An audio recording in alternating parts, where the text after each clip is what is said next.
Welcome once again, intrepid travellers from distant lands. Sit back and relax as we peer into the realms of the mighty wizard, Zendisaboo.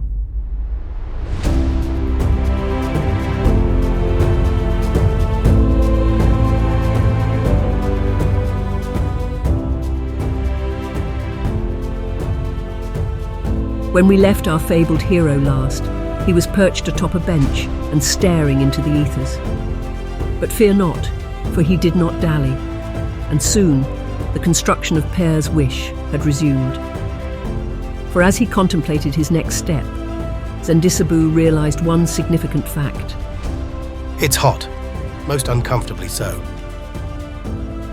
He glanced up at the sun and decided perhaps some shade was in order. When seeking darkness, few materials are more magical than skulk. And what better way is there to put it to use than in granting wishes or lining cavern ceilings?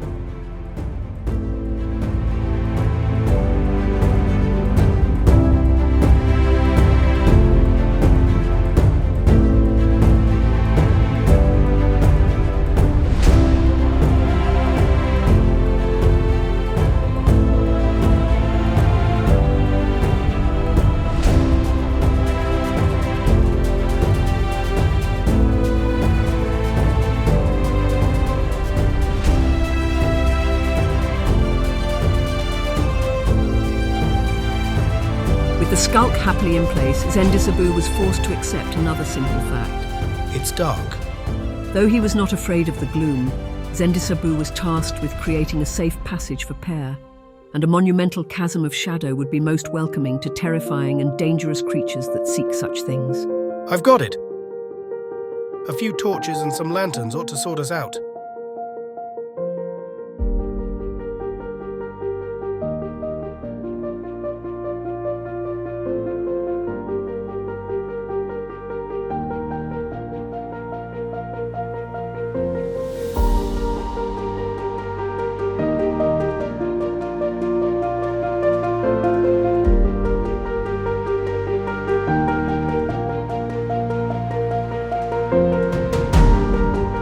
Sufficiently cooled, our noble wizard returned to the terrace construction above.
With birds chirping and the soothing sounds of falling water all around, Zendisaboo briefly thought of taking a nap. But no, he decided. It would not do to stop just a few domes away from completion. Or perhaps a few more than that.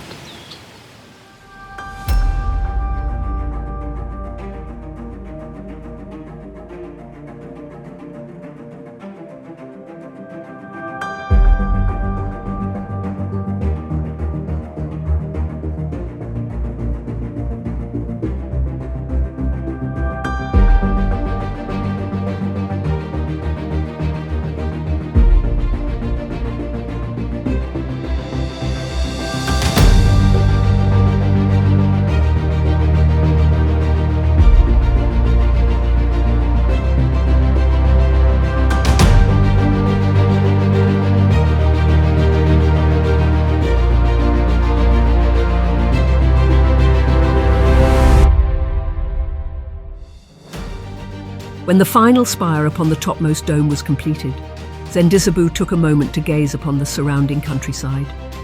The overgrown forest was gone, and a beautiful landmark had been constructed in its place.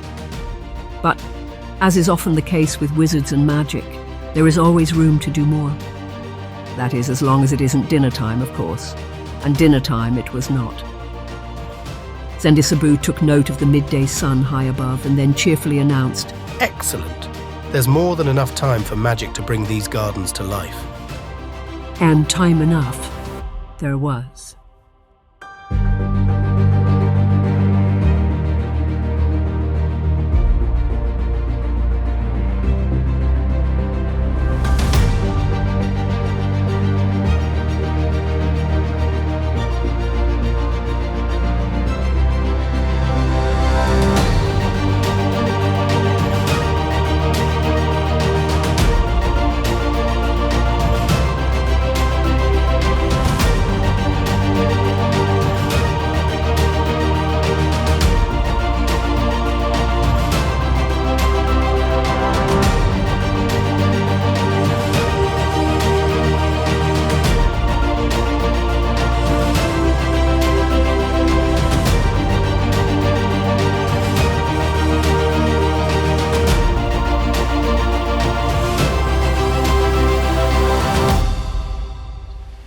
The magnificent ornamental garden unfolded like a living tapestry, an ode to nature's beauty and magical artistry.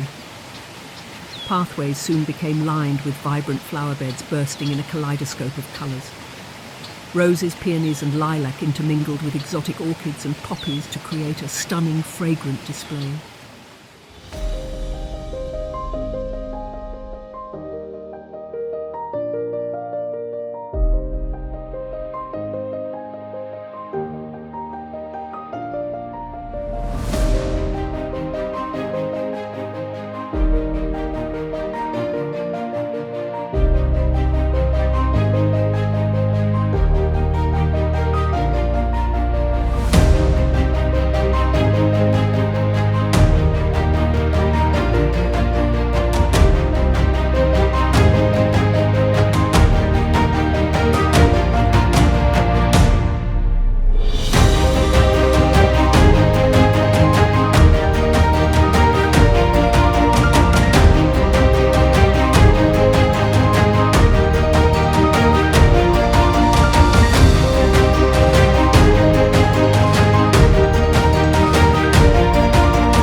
A diverse array of majestic trees sprang up from the earth as living sentinels upon the terraces. Each tree, with its own character and charm, stood ready to shelter Per and his llamas under their leafy boughs. And while one might think that was enough, our stalwart wizard still wanted more. Soon azalea blooms could be seen sprouting along the lower terrace wall. Their subtle and alluring scent would soon carry on the breeze.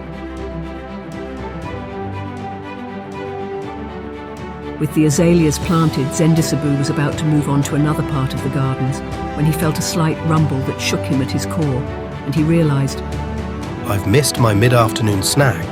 and as any peckish wizard would, he journeyed home through a portal to kick off his boots and conjure a feast in comfort. Alas, if only he had stayed a moment longer, he would have discovered that the noise he thought came from within came from below.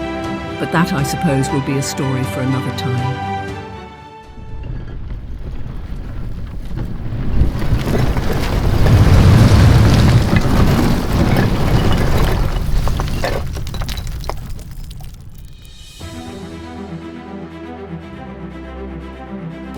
Thank you, traveller, for accompanying us on this journey.